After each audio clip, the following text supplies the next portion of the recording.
ऐसे लोग हैं जो निराश हैं उनके गरीबी की वजह से, विशेषकर इन दिनों में जब लोगों की नौकरियां चले गई हैं। हमें उनके प्रति बहुत दयावान होना है। और अगर आप ऐसे किसी परिस्थिति से जूझ रहे हो, मैं आपको प्रोत्साहित करना चाहता हूं, परमेश्वर के राज्य को पहले खोजे।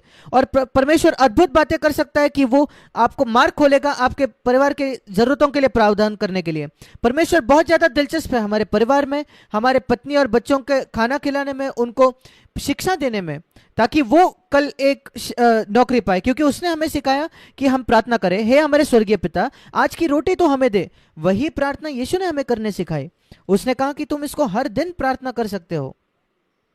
और इसका यह अर्थ है, प्रभु मैं तुझ पर भरोसा करता हूं कि तू प्रावधान करेगा कि मैं अपने रोज की रोटी कमा पाऊं। इसका मतलब मुझे एक नौकरी चाहिए, मुझे एक घर चाहिए जहां मैं जी सकूं, और मेरे बच्चों की पढ़ाई लिखाई करने की मेरी आवश्यकता है ताकि वो भी कल उनकी रोज की रोटी कमा सके।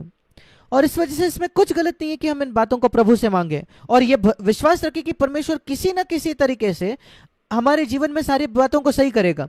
उस तरीके से नहीं जिस तरीके से हम अपेक्षा करते हैं, पर जरूर वो हमारी चिंता करता है।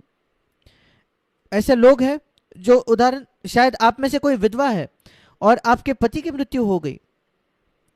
परमेश्वर विधवाओं का परमेश्वर है। यशायाह 54 कहता है परमेश्वर खुद आपका पति होगा। अब जब आपका शारीरिक पति गुजर चुका है, परमेश्वर आपका पति होगा, वो आपकी चिंता करेगा। हम जवान बच्चों के विषय में सोचते हैं, छोटे बच्चे, क्योंकि उनको उनके स्कूल में तकलीफ दी जाती है बड़े लोगों से या दूसरे लोगों से।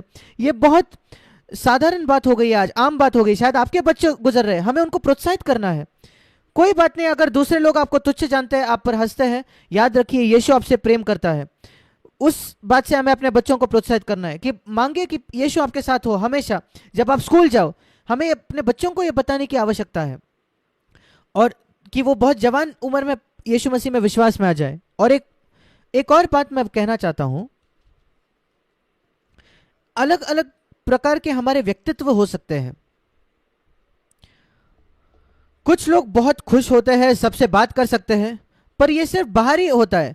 कुछ लोग जो हमेशा हंसते हैं और बहुत खुशहाल होते हैं, अगर आप उनके निजी जीवन को देखो तो वो बहुत दुखी और निराश होते हैं। मैंने सुना है कई सर्कस में जो क्लाउन्स, जो जोकर होते हैं, वो आत्महत्या करते हैं। वो दूसरों को तो हंसाते हैं पर खुद जाकर वो आत्महत्या करते हैं। और मैंने दूसरों को सुना है जो एक्टर्स थे, जो नाटक करते थे, अभिनेता जो लोगों को हंसाने के मूवीज में काम करते थे और आत्महत्या करते हैं। उनका जो व्यक्तित्व है वो ऐसा है।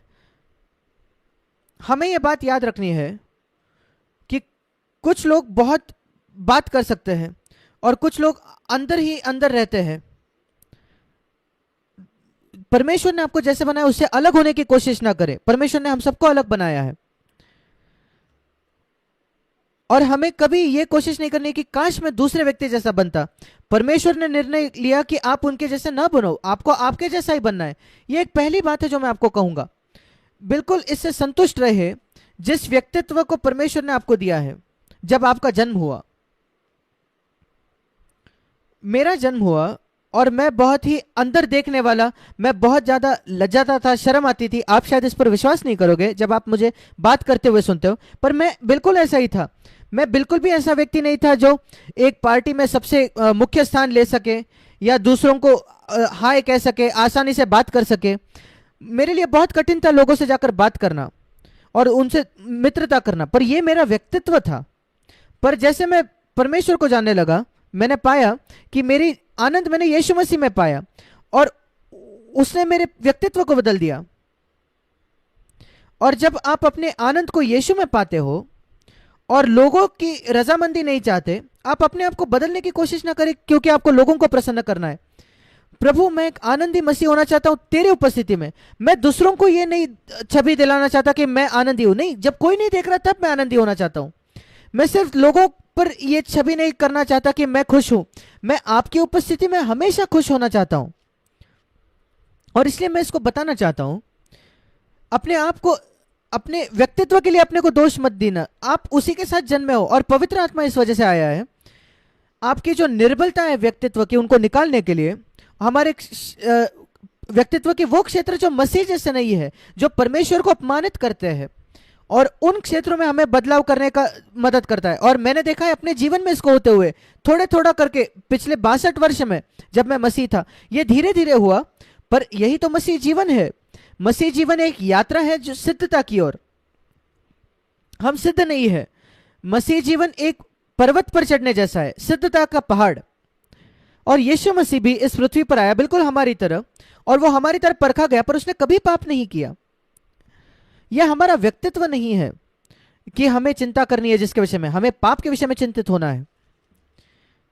और बहुत सारी निराशा लोगों के जीवन में इस वजह से आती है क्योंकि हम दूसरों की तरह होने की कोशिश करते हैं। विशेषकर स्त्रियां अपने चेहरे को देखती है, मैं उतनी सुंदर नहीं दिखती जितने मैं होना चाहता हूं, या दूसरी स्त्री इतनी मैं सुंदर नहीं हूं जो ज्यादा सुप्रसिद्ध है। और आप गलत चीज की खोज कर रहे हो। बाइबल बताती है, क्या आप जानते हो बाइबल क्या बताती है? सौंदर्य के विषय में, सुंदरता के विषय में और शारीरिक सुंदरता के विषय में हमें समझना है कि बाइबल क्या बताता है, फिर आपको विश्राम रहेगा। पुरुष और स्त्रियों दोनों के लिए अच्छा है। नीति वचन 31 और उसका 30 वचन, ये दो बातें हैं जिसको इस संसार बहुत बढ़ावा देता है स्त्रियों में, कि वो मनुष्यों को प्रलोभित करे और उनको आकर्षित करे। मूवी के जो स्टार्स होते हैं, नीति वचन 31-30, शोभा झूठी है और सुंदरता वो व्यर्थ है। दो बातें जो ये संसार एक स्त्री में बढ़ावा देता है कि शोभामान बनो, और शारीरिक सुंदरता, बाइबल ये बातें बताती है कि ये जो शोभा दिखती है किसी स्त्री में, वो धोखा देने वाली है, झूठी है, वो आपको मूर्ख बनाने के लिए है, वो आपको मूर्ख बनाता। और कई पुरुष इससे मूर्ख बन जाते हैं। वो बिल्कुल मूर्ख हो जाता है कि एक शोभामन, एक सुंदर स्त्री जब वो उससे शादी करते हैं सिर्फ उसके सुंदरता की वजह से, और दुर्भाग्यपूर्ण उसके साथ विवाह करते हैं, बाद में वो पाते हैं कि वो व्यक्ति बहुत बुरा हो सकता है, बहुत स्वार्थी हो सकती है, और बिल्कुल मसीह जैसे नहीं हो सकते। शोभा जो है वो झूठी है, फंसाने वाली है। वो चीज जो बहुत आकर्षक दिख रही है एक बहुत शोभामान स्त्री में, वो एक धोखा है। और शारीरिक सुंदरता, बाइबल उसको व्यर्थ कहती है।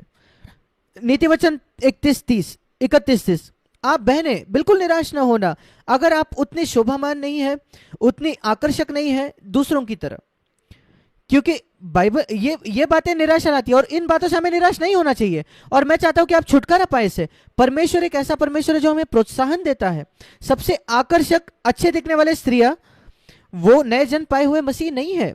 उनमें से कई लोग वो मूवीज में है, मूवी स्टार्स है, और वो मॉडल्स है, वो शैतान की सेवा कर रहे हैं। ये वो है जो बहुत आकर्षक है। परमेश्वर ने शारीरिक सुंदरता इस वजह से नहीं दी, उसके सारे बच्चों को नहीं दी, पुरुषों को भी नहीं। और इसलिए हमें निराश नहीं होनी है हम कैसे दिखते हैं हमारे व्यक्तित्व की वजह से। कुछ लोग निराश होते हैं क्योंकि वो ज्यादा ऊंचे नहीं है, लंबे नहीं है, वो लंबा होना चाहते हैं। काफी चीजें शारीरिक है। हमें यह देखना है कि परमेश्वर हम सबको अलग बनाता है। वो निर्धारित करता है हम कितने लंबे होंगे, हम कितने अच्छे दिखेंगे, हमारा व्यक्तित्व क्या होगा। कई बार हम निराश हो सकते हैं क्योंकि आपका परिवार दूसरों के इतना अच्छा परिवार नहीं है। शायद दूसरों के माता पिता आपके लिए, दूसरों के लिए अधिक प्रावधान करते हैं आपसे ज्यादा। परमेश्वर ने इन बातों को निर्धारित किया। एक बार हम विश्वास करते हैं कि सर्वशक्तिमान परमेश्वर ने यह निर्णय किया कि मैं किस परिवार में जन्म लूं और किस प्रकार के मेरे पास प्रावधान हो, संसाधन हो मेरे परिवार के पास। परमेश्वर की इच्छा में मैं एक सांत्वना प्राप्त करता हूं, उसकी इच्छा कुछ भी क्यों ना हो। और जैसे आप इसमें बढ़ोतरी करते हो, आप पाओगे कि परमेश्वर दूसरे लोग आपसे कैसे बर्ताव करता है उस पर भी नियंत्रण करता है। मैंने देखा है अपने जीवन में। रोमियो 8:28 कहता है परमेश्वर सारी बातों से अच्छाई उत्पन्न करता है उनके प्रति जो उससे प्रेम करते हैं। क्या आप निराश हो सकते हो अगर आपके जीवन में सब कुछ अच्छा काम कर रहा है? तो यह एक अद्भुत वचन है, सबसे जाना माना वचन है मसीहों में। रोमियो 8:28, परमेश्वर सब बातें मिलकर भलाई को उत्पन्न करता है उसके लिए जो उससे प्रेम करते हैं। सबके लिए नहीं, जो परमेश्वर से प्रेम रखते हैं।